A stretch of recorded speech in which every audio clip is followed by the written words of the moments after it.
Oh boy, do I have a story to tell you today. So many things have changed in the gallery, and it all started with the sale of one of my favorite cards on the game. Let's dive straight in. What's up, guys? How y'all doing? Johnny here, of course, and we are going to be doing a deep dive into all the transactions that have happened over the past few days where I got shocked with an offer that came around and had to react to it. And honestly, with a heavy heart, I have to announce something to you in just a second. First up, I have sold one of the rewards that we had won. I have sold Kemen for around 20 euros or whatever. So I have let Kemen go. He is not necessarily someone I would be liking to put into cap modes anyways. His scores were not necessarily having those spikes. So I let go of him. So that's the first thing.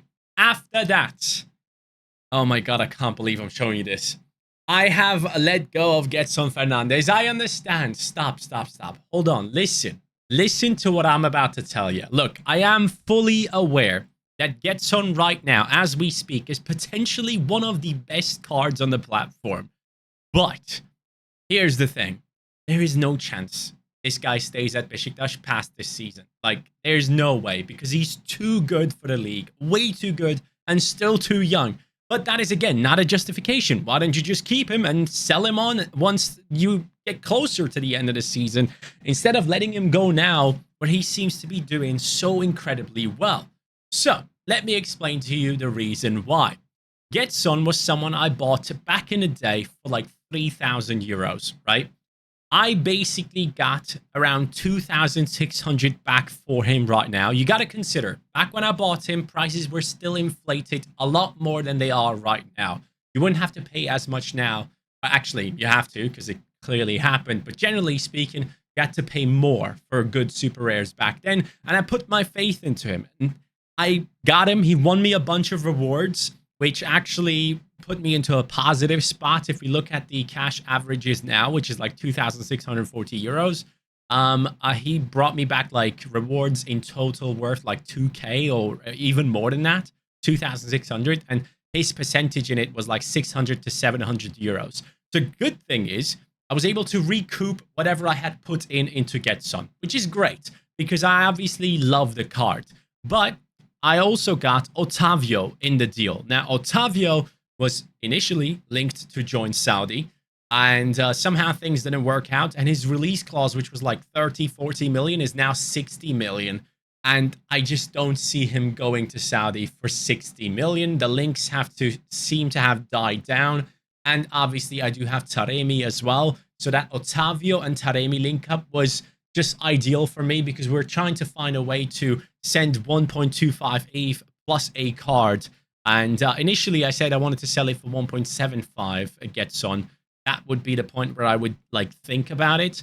But realistically speaking, looking at the value of Getson rare, it is like six to seven times his rare price that I have gotten here in the sale for the super rare. So it just made sense. Now, obviously, when you let go of one of your best assets, what do?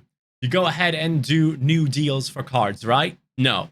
I go ahead and sell Romeo Lavia as well. So in total, Romeo Lavia, who today has been announced to join Chelsea, has been sold for 0.67 ETH plus Duvikas, who is a great under 23 forward, who is capable of getting great scores. And I got him specifically because Gift Orban's situation is a bit, iffy. He could be joining Tottenham and, who knows if he's going to start over there. I obviously wish he would, but that also took away another challenger forward from me, which I just couldn't have. So Duvikas was included in the deal, totaling to around 0.83 ETH. I bought Romeo Lavia back in the day for around 0.339 ETH, as you can see. So basically, I doubled the amount that I had put into Romeo Lavia back in the day with this sale, which is obviously great profit, right? I have nothing to complain about there. I was hoping he would join Liverpool. Then I would have kept him because I think he would have actually played starting 11 football. At Chelsea, I don't see it. I see Caicedo and Enzo Fernandez and then Romeo Lavia being the substitute player that is going to be built up behind him to be the backup to Enzo. So, yeah, I looked at that and you know what? Said, yeah, let's let Romeo Lavia go as well. which obviously in total brought me a lot of ETH into the gallery with now 2 super rares gone. What did I do? I started the freaking purchases left, right, and center. First of all, I've gone for Lars Stindl. If you guys don't know, Lars Stindl has gone ahead and joined Vanitsek at Karlsruhe, which is like his childhood club, I believe. And he's immediately the captain of the team. He is going to be someone that is going to be very influential in Karlsruhe's season, going ahead and trying to achieve something. Obviously, in Bundesliga, his numbers were not too bad, especially certain game weeks. But at Karlsruhe so far, he has started off quite decent. I do think in a lot of game weeks, he's going to be extremely serviceable. So I brought in Lars Stindl for 0.4 ETH. So a portion of the budget was already spent. Moving on from Lars Stindl, we then got ourselves Muntasar Talbi. Now, the reason why I got Talbi, by the way, for 0.242 ETH, as you guys can see here, the reason why I got him is because I have Mvogo. Mvogo is the goalkeeper of Lorient. Talbi is a defender of Lorient. It just made too much sense in my head. I just thought, you know what? If I am going to have these super rare stacks with Feyenoord, Girona, I might as well do the same with Lorient, because I watched a couple of their preseason games and I was very impressed. I really was, especially with the 3-1 victory against Nantes. And I obviously do have Formosa Mendy as well, but Formosa has to work his way into the starting 11. That's going to take some time. And until then, Talbi was a great option for me. If we look at the scores of Talbi here, especially this season, I think Lorient is going to be very good defensively because Mvogo is not injured, obviously. But we have some decent scores here that are going to be serviceable in certain game weeks. And I really, really do like that. And away or home, is there like a big difference? Not really. Both seem to be pretty much the same. But again, I got another player for the Lorient half stack. Now, after that, I decided, you know what? Let's go for a big one. Spending 0.545 on Romain Fevre. And if you guys know, Fevre is or used to be, a big, big talent. Now he seems to have settled down at Lorient. And if you look at his scores right here at Lorient, they have been pretty good, especially when starting. This is a midfielder that is capable of getting goals and assists and all that good stuff. And I believe at Lorient, sorry, that was not the button I wanted to press. He is a part of taking sets. Yeah, he takes the corners. And yeah, that's what I wanted. I'm very happy with that. I'm actually quite confident that Lorient is not going to go down. That is why I bought these players. So yeah, Romain Fevre, very good player. Still young, still could get an even better move in the future. And then I now have 4 super rares from Lorient. I have 3 from Girona, and I have 4 from Feyenoord, which is amazing. I love it. So going away from that, I realized that I also was lacking another under 23 forward, under 23 goalkeeper. Obviously, right now, I only have Diogo Costa, and that is an issue. I can only play 1 under 23 division, and with Costa, it's mostly going to be under 23 Rare Pro, while with someone like Bazunu, and yes, I did a deal with the devil, Bellona, the man who bot snipes the low listings of players and basically benefits off of people who have done a mislisting. But yeah, it is what it is. People have to pay more attention. And I have gotten them into the club for around 0.621. I actually wonder, has anyone bought him after me? Yes, his auction has gone for 0.65. And that's basically what I expected. Hence why I went in and got him before the auction ended. And I'm very happy to see that it went higher because I wouldn't have been able to get him. But Bazunu, obviously a lot of people have been talking about his situation at Southampton and possibly being dropped at times. But I listened to an interview of the coach and he was so positive about him, like to the point where he even mentioned he's not only important to us in a sporting sense, but also in a financial sense, which might have been a little bit of a slip by the coach, which kind of implies that they are hoping that Bazunu develops into a player that they can sell on for big money. And he's also the goalkeeper of Ireland. So with that, I now have a player that has huge amounts of utility, right? If you look at the second division in England, which is obviously the championship, if we look at the SO5 here, game week 399, 401, 403, and then after that, they have like a few weeks break, right? There's a little break in between. But after that break, the amount of midweeks that they have is insane. So you have 408, then you have 412, you will have for, what is it? You will have plenty in here as well. 419. I was just looking through these and I just realized, man, the amount of midweeks that this card is going to give me is going to be amazing, especially midweeks under 23. It's a really good spot. If you have 5 playing starting players, there's a really good chance that you will be able to go ahead and compete for a reward, and even a really good one. Harry Trades has shown it multiple times, and I just thought, you know what? Let's get Bazunu. I believe he has Bazunu as well. But then I also went in and got myself Tresoldi. Now, you might be wondering, why the hell did you get Tresoldi? Well, guys, I got Tresoldi, not because of these terrible scores, obviously, but I do think he's going to play a big part in this season with Hannover. He has been playing for them. He came on as a substitute the game before. He got a goal and a penalty in 61 minutes. And then he stepped onto the pitch as a starter and once again was fouled for a penalty, which is great. Now, Tresoldi, I have his rookie card, which I love. It's his second mint, not the first one. But I genuinely believe this guy could be big, because for Germany, he plays in the under national teams, like under 19 or under 18. One of those, I can't even remember. But he's part of those. He has played 8 games there with 3 goals. I'm very hopeful that he's going to be getting a lot of playtime in the second division, and then obviously pick up and gather a lot of interest from elsewhere, and then, you know, raise his valuation on the platform. But his rare was selling for 0.1 already. I got his super rare for 0.5. Under 23 forwards, you have to pay a massive premium at times. So I have gone ahead and got this one as soon as I saw it in the market, because I was already thinking about him due to me using him on FIFA many times. So I was like, you know what? I like this kid. And then I looked into him, not just in FIFA, obviously in real life plenty of times. And I was like, you know what?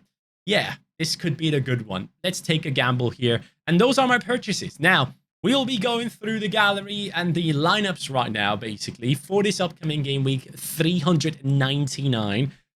And we'll start off with the bad ones. Okay, so the bad ones, technically, we have Gift Orban, who has played this midweek, started for Ghent. So I wonder, is he going, is he not going? What's going to happen there? He is part of this Cap 240 rare lineup with no goalkeeper, right? Neuer doesn't play. Good news, though. Neuer is going to be back soon. So really, really nice. Hence why Bayern Munich are only bringing in backup goalkeepers now and focused on that instead of bringing in a starting goalkeeper. The operation Neuer had recently apparently has gone really well, and he is recovering faster than they expected. So within a couple of weeks, I would not be surprised if Neuer is ready to play for Bayern Munich, which obviously is going to give me one of the best goalkeepers on the platform. So yeah, very happy with Neuer, but that is a throwaway lineup in Cap 240 rare on the odd chance that we do get ourselves a reward there. Moving on from that, another throwaway lineup. We have gone ahead and put Adrian in here with an L15 of 0. I have put in Guardiol into this lineup. Initially, I had him on the 23 Pro, but I realized that he's not guaranteed to start, and Pep Roulette is a mad one. Guardiol is in this lineup, along with Tom Bischoff, who could start. There is a little bit of a chance, or at least we'll get plenty of time off the bench, because Angelo Stiller, who's another attacking midfielder, I believe, is linked to Stuttgart heavily. So I don't know what's going to happen there, because they've already let go of Baumgartner. So that's going to be an interesting one. And then Tresoldi and Djigala in this one once more. And yeah, again, another throwaway lineup. Nothing to really take too serious. If something comes out of it, great. If nothing comes out of it, so be it. And then we have the under 23 Rare Pro. Now, this one is not necessarily a bad one, I'll be honest with you. This is a really good one, from which I actually expect a reward. Sven Meinans had an amazing game week this midweek, where he had a great game with AA. No decisive needed. He got me and my academy team over 100 points. So Sven Meinans is back. Hopefully they have found the right spot to put him into in the starting 11. We have Costa with possibly the best matchup of the game week, with Porto playing against a horrible side. Then we have De Ligt and Musiala against Werder Bremen. We are doing the stacking in the Bayern team. We have Andre Almeida up against promoted side Las Palmas at home. I think he's going to do really well there. And then we have AZ up against Waalwijk, which technically should be a game that AZ absolutely smash. So on the 23 Pro, looking very, very good. Moving on from that, we have the under 23 Rare, which I wouldn't have been able to put in if I didn't get Bazunu. So very happy with that. We have Bazunu against Plymouth. Not necessarily an ideal matchup, but hopefully he doesn't concede more than 3. So that will be great. We have Getrauda up against Sparta. Getrauda possibly playing right back, which means he could be getting active in the attack and then in turn getting some decisives. We have Kökçü up against a team that doesn't even have a picture, so I'm assuming that's an extremely favorable matchup for Benfica after the first game of the season where they didn't look too good. And then we have Cherki and Florian Wirtz. We're going decisive heavy on this one and hoping that everyone bangs here. Florian Wirtz at home against Leipzig. I think it's going to be an extremely entertaining game. After that, we have the Challenger Europe Rare, which you might look at and be like, what are you doing? Well, I didn't have any other choice. I have put in Duvikas, who's going to be playing against Nopat. Nopat concedes most of the time, but he gets great AA on top. So I have put in Duvikas against Nopat. It is what it is. I didn't have any other option. We've gone with Hartman, Szymanski, who's on fire right now, and then Ferdi Kadıoğlu. Szymanski could genuinely develop into one of the best challenger midfielders this season, and those guys are in one lineup. Moving further than that, now we're getting into the part where things are getting spicy. All-Star Rare Pro. We have Bailo and Hansko, defensive stack of Feyenoord, who could still do really well against Sparta, even though it is a derby and it's an away-from-home game. I think there will be a lot to do for the defense. We have Lars Stindl. He's making his first appearance against Wien. If I'm not mistaken, Wien Wiesbaden got promoted into the second division. So that could be an interesting matchup there, even though it is away from home. Then we have Griezmann against Betis. Apparently, Atletico Madrid have a lot of injury worries. I don't know how it's going to impact the team. Hopefully, Griezmann is going to be fine. And then we have Daley Blind, apart from his Girona buddies. He's going to be part of this lineup because it made the most sense. And you'll see later on why. So that is going to be my All-Star Rare Pro side. And now, in my opinion, the best looking lineup I have this game week based on pick scores and everything. We have Barcelona playing at home against Cadiz. 79% chance of winning that one. We have Otavio and Taremi. 83% chance, or the odds are in their favor. And then we have Veerman, who, again, just like Szymanski, has been incredible, getting some nutty scores as I expected, because PSV's attack, it all starts with him, and he's just such a good player to have. So Veerman is part of this team against Vitesse. I think this is going to be a really good one. I'm very excited about it. And then we have the Liverpool stack. Now, this one has to deliver. These are the game weeks that I got this Liverpool stack for. Champion Europe Rare, Alisson, Trent, McAllister, Salah, Van Dijk. We are going all in with the Liverpool boys on this one, and I am massively hoping that we can get a great reward right here. I want to have a reward from this one. I am captaining Salah again because I think he's going to be averaging a decisive a game this season. I honestly believe it. So he is my captain. Until Liverpool have that proper six starting in the team, I'm not going to captain Trent. Once we have that starting six where Trent is allowed to move forward more and take a few more risks, then he will probably become the captain for me in that Liverpool side again. But that is such a good looking team.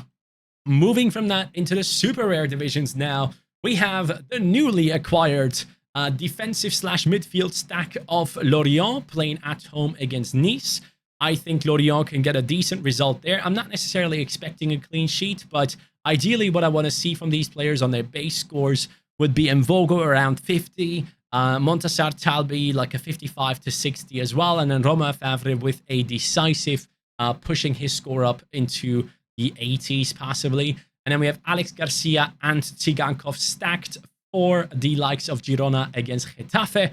That should be a very good game for the Girona lads, so I cannot wait to see that. That is in cap 270. I could also put it into Champion Europe Super Rare. I just don't feel like it yet. I really like cap 270 for some reason. You can win some really good rewards in there, and who knows, maybe we get lucky and get a unique as well. So yeah, I'm open to the unique opportunity. And then we have the All-Star Super Rare with the Feyenoord boys stacked together. Bailo, Hartman, Zerouki, Jimenez, and then Gabriel Florentin away from home against the 12th. The odds are against them, but they are never really in their favor. So I'm hoping to see a great game for Florentin, as he usually does perform, no matter where they play or who they play against. But I have captain Zerouki because after that red card disaster last time around, I think he's going to be very important for Feyenoord in this matchup, specifically to to shore up that defense, I should say. And yeah, that is it for capped and everything. These are the lineups I have put in. If you guys have any feedback, let me know. But that is 1, 2, 3, 4, 5, 6, 7, 8, 9, 10 lineups, from which I expect at least 3 rewards, but ideally would love 5. So All-Star Super Rare, I'm still very hopeful because I think Feyenoord is going to bounce back. Cap 270, for some reason, I'm oddly confident that I'm going to do well there. Champion Europe Rare, it has to win me at least a reward, surely. Same for All-Star Rare. All-Star Rare Pro is a bit of a dodgy one. I don't know necessarily. We'll see how it goes. Challenger Europe Rare, not necessarily have high hopes in this one. We would have to get some insane scores off of specific players here for it to work out. It's basically a punty lineup there, so I don't expect anything there. Under 23 Rare, it all depends on the outfield players. I don't know if Bazunu can get a clean sheet. It would be great, but yeah, we'll see how that goes. Under 23 Rare Pro, I'm very confident in, so that one should get us a reward, hopefully. And the rest, as I said, are punts anyway. So hoping for 4 to 5 rewards. Last time around, I was hoping for 3 and got 2. So if I'm hoping for 4, 5, let's say 5, and we get 4, I'll be a happy man. But no matter what, man, I absolutely love this game. It's just so sick. When you just sell 1 player or 2, immediately you start thinking about all the things you could do with the funds and all that. I spent the entire day going through it all. And yeah, I have gone ahead and rejigged the gallery once more. And that was an unexpected one, but I feel like I've made the right decisions for the gallery. As you can see, the new cards once more. Very satisfied with them. And I'm probably going to get Lorient's super rare stack 200%. Obviously, they will do that by themselves by going ahead. This one is the first serial number, by the way. They will get the 90-day bonus at some point, and then we will have another bonus percentage there. But I have been thinking about possibly going ahead and trying to get a deal off of someone here by giving them my Mvogo for theirs. If there's an opportunity to do that with anyone here, if anyone that has an Mvogo super rare from that season would like to swap, just let me know. But yeah, I'm very excited to have 2% bonus on a super rare stack. That would be great. But that's me basically done. Guys, let me know your thoughts on all the lineups that I have shown you today. Let me know if you see any mistakes I've made in here compared to the Sorare data lineups. I feel like I've done them exactly the same way. But yeah, really excited and cannot wait to see what this game week turns out to be. Tonight, I'm going to be watching Bayern, and that's going to be a great way to get into the game week, hopefully, with Musiala stepping up and doing his business. Have a great day, guys. Hope you enjoyed this one. Take care and peace.